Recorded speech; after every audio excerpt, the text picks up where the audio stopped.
Bismillahirrahmanirrahim. Assalamualaikum warahmatullahi wabarakatuh. Alhamdulillah. Alhamdulillahi adada khalqihi wa ridha nafsihi wa zinata arshihi wa midada kalimatih. Ashhadu an la ilaha illallah wahdahu la syarikalah fi asma'ihi wa sifatih. Wa ashhadu anna sayyidana Muhammadan abduhu wa rasuluh sallallahu alaihi wasallam wa alihi wa sahbihi. Subhanaka la ilma lana illa ma'allamtana innaka antal alimul hakim wala hawla wala quwata illa billahil aliyil azim. Hadirin yang dimuliakan Allah, di hari Jumat yang penuh dengan berkah ini insyaallah kita akan sama-sama kembali merenungkan firman Allah Subhanahu wa taala di dalam surat Al-Baqarah ayat yang ke-42. Setelah Allah Subhanahu wa taala mengingatkan Bani Israel, khususnya Yahudi yang telah mengganti ayat-ayat Allah dengan harga yang sedikit dari dunia. Di ayat ini Allah kembali mengingatkan mereka agar tidak mencampur adukan yang hak dan yang batil dan untuk tidak menyembunyikan yang hak tersebut. A'udzubillahi samil alim minasyaitonir rajim. Bismillahirrahmanirrahim. Wala talbisul haqqa bil batil wa taktumul haqqa wa antum ta'lamun. Dan janganlah kalian mencampur adukan yang hak dan yang batil, dan janganlah pula kalian menyembunyikan yang hak tersebut sementara kalian mengetahuinya. Hadirin yang dirahmati Allah Subhanahu wa taala. Imam Al-Qurtubi menjelaskan qauluhu ta'ala wala talbisul haqqa bil batil, bahwa kata talbisu itu berakar dari kata al-labsu yang artinya al-khaltu. Artinya adalah campur aduk. Dijelaskan pula annahu min hadzal ma'na wa yuhtamalu an yakuna minal libas wa qad qila hadza fi ma'nal ayah ay la tughattu. Bahwa di dalam kalimat ini juga terkandung makna, yakni al-lubus adalah segala sesuatu yang dipakai atau pakaian. Maka juga dikatakan tentang makna ini adalah jangan dipakaikan atau jangan ditutupi. Jangan ditutupi kebenaran itu dengan kebatilan. Wa qauluhu ta'ala al-batil, sementara kata al-batil fi kalamil Arab, dalam lisanul Arab atau kalam Arab, khilaful haqqi wa ma'nahu az-zail, bahwa al-batil di dalam kalam Arab itu adalah segala sesuatu yang bertentangan dengan al-haq, disebut juga dengan az-zail, artinya sesuatu yang musnah. Hadirin yang dirahmati Allah Subhanahu wa taala, Imam Ar-Razi di dalam tafsirnya Tafsir Al-Qur'anul Azim menjelaskan, rawa Sa'idun an Qatadah fi qawlihi wala talbisul haqqa bil batil. Sa'id telah meriwayatkan dari Qatadah firman Allah, janganlah kalian mencampur adukan yang hak dengan yang batil. Yaqul la talbisul yahudiyyata wan nasraniyata bil Islam. Artinya janganlah kalian mencampur adukan Yahudi dan Nasrani dengan Islam. Wa qad alimtum anna dinallah alladzi la yaqbalu ghairahu wa la yajza'u illa bih al-Islam. Sungguh kalian telah mengetahui bahwasanya agama yang diridai Allah, yang Allah tidak mengabulkan dan tidak membalas pahala kecuali dengan Islam, itu adalah agama Islam. Wa annal yahudiyyata wan nasraniyata bid'atun wa laysat minallahi ta'ala. Dan dikatakan sesungguhnya agama Yahudi dan agama Nasrani itu yang pada saat ini adalah bid'ah, kreasi dari makhluk, bukan dari Allah Subhanahu wa taala.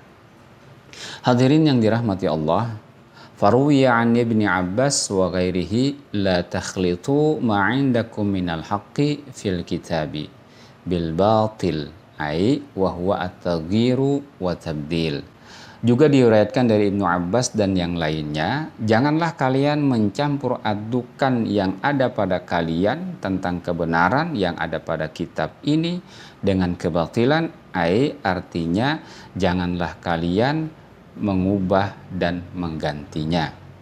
Hadirin yang dimuliakan Allah, Imam Asy'arawi menjelaskan ayat ini dalam tafsirnya Al-Khawatir, "Fit Taurati ayatun lam yuharrifha al-yahud wa ayatun muharrafatun."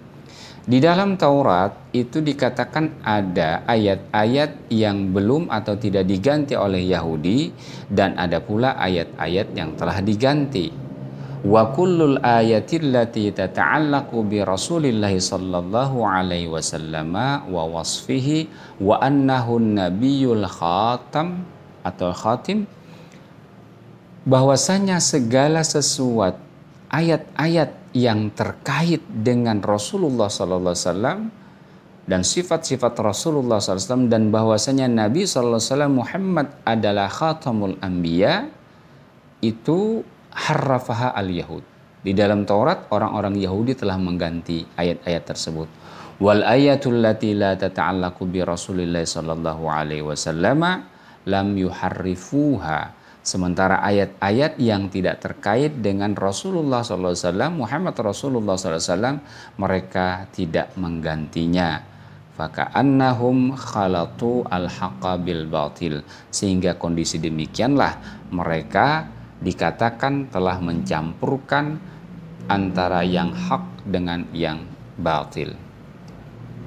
Kemudian kalimat yang berikutnya, wataktumul haqqa. Ya, Al-Qurtubi menjelaskan anna taqdira la yakun minkum labsul haqqi wa kitmanuhu ay antaktumuhu. Maknanya adalah janganlah kalian menutupi kebenaran serta menyembunyikannya. Kemudian Ibnu Abbas menjelaskan, yakni kitmanahum amran Nabi sallallahu alaihi wasallam wa hum ya'rifuna, yakni mereka orang-orang Yahudi tersebut menyembunyikan perkara kenabian Rasulullah Muhammad sallallahu alaihi wasallam sedangkan mereka mengetahuinya. Hadirin yang dimuliakan Allah, kalimat berikutnya dari ayat ini adalah wa antum ta'lamun, sementara kalian mengetahuinya. Di dalam tafsir Ar-Razi dijelaskan ai antum tajhadunahu 'indakum fima ta'lamuna minal kutubillati biaidikum. Kalian orang-orang Yahudi telah mengingkari apa-apa yang ada pada diri kalian yang telah kalian ketahui dari kitab-kitab yang ada di sisi kalian, yang ada pada kalian. Sementara Imam Al-Qurtubi menjelaskan kalimat wa antum ta'lamun, kalian mengetahuinya, ini adalah jumlatun fi maudhi'il hal ai anna Muhammadan alaihissalam haqqun fa kufruhum kana kufra inadin. Bahwa di dalam i'rab Al-Quran kalimat wa antum ta'lamun, sementara kalian mengetahui, ini adalah posisinya hal, keadaan, bahwa Muhammad SAW adalah hak, sehingga kufruhum kana kufra inadin, kekufuran mereka ini adalah kekufuran yang merupakan pembangkangan. Imam Asy'arawi menjelaskan lebih dalam akan kalimat ini, qauluhu ta'ala wa taktumul haqqa wa antum ta'lamun ay annahum yaf'aluna dzalika an amadin wa laysa an jahlin. Artinya sesungguhnya mereka melakukan hal yang demikian ini, mereka mencampur adukan yang hak dan yang batil, kemudian menyembunyikan yang hak, bahwa mereka melakukannya itu an amadin, dengan penuh kesengajaan, mereka rencanakan dan didesain terlebih dahulu. Laisa an jahlin, bukan dengan ketidaktahuan atau karena kebodohan. Jadi hal ini adalah merupakan tindakan yang sangat buruk dan disengaja. Hadirin rahimakumullah, Imam Ali As-Sabuni menjelaskan firman Allah ini dari aspek balaghah untuk menunjukkan betapa hinanya tindakan yang mereka lakukan. Beliau menjelaskan dalam Safatut Tafasir, takrirul haqqi fil qawlihi talbisul haqqa wa qawlihi wa taktumul haqqa. Pengulangan kata al-haq pada kalimat ini, yang pertama adalah talbisul haq, kalian mencampur adukan kebenaran, dan kedua wa taktumul haqqa, dan kalian menutupi kebenaran. Ini adalah li ziyadati takbihil manhi anhu, bahwa ini untuk menambah kehinaan sesuatu perbuatan yang dilarang. Idh fit tasrih ma laysa fit dhamir minat ta'kidi. Karena apa? Secara tegas tidak terdapat dhamir pada atau kata ganti yang menguatkan. Artinya di sini Allah menggunakan lagi kata al-haq. Sementara dalam Al-Quran Allah dalam banyak hal menggunakan kata itu sangat efektif, tidak melakukan pengulangan. Jadi di sini pengulangan itu adalah li ziyadati takbih al-manhi anhu, untuk menambah kehinaan perbuatan yang mereka lakukan.